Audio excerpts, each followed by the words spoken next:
Yo, what's up mga kaibigan? Nali na tayo magkwentuhan. Ngayong out nga indefinitely si Kawhi Leonard sa season na ito, ang future ng Clippers ay nakasalalay kay James Harden. Ngunit it is more than just the Clippers. Napag-usapan nga natin ang posibilidad na mapunta sa projected number 1 seed and last year's number 1 seed sa West OKC Thunder ang number 1 pick next year kapag bigo ang Clippers na makapasok sa play-in tournament. So tila ba nasa kamay ngayon ni Harden kung makakapasok ang Clippers at kung magkakaroon ba tayo ng future dynasty sa OKC?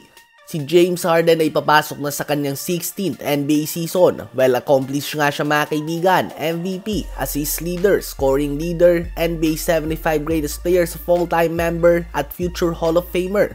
Kulang na lang nga sa kanya ay ang manalo ng championship. Ganun pa man, ngayon nga ay may pagkakataon siya na ipakita sa lahat na hindi pa siya laos at kaya niya pa din pangunahan ng isang team bilang ang number 1 option.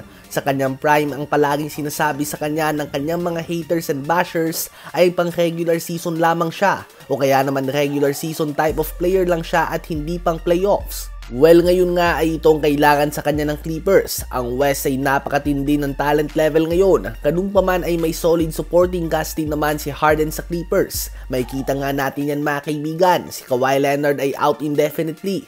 Ibig sabihin ay hindi natin alam kung mawawala ba siya ng 1, 2, 3 buwan o kaya naman buong season. Kayo ba mga kaibigan, sa palagay nyo ba ay makakayanan ni James Harden na pangunahan ng Clippers sa playoffs sa napakalalim na Western Conference? Ngayon ay tumungo naman tayo kay Aaron Gordon. Nung isang araw nga ay napag-usapan natin na madami nang nawala sa Denver Nuggets dahil ayaw nila itong bayaran ng mga deserve nilang sahod. Ilan na dito sila Bruce Brown, KCP, Jeff Green at iba pa. At ngayon naman ay si Aaron Gordon ang ayaw nilang bayaran ng kanyang kontrata na hinihingi.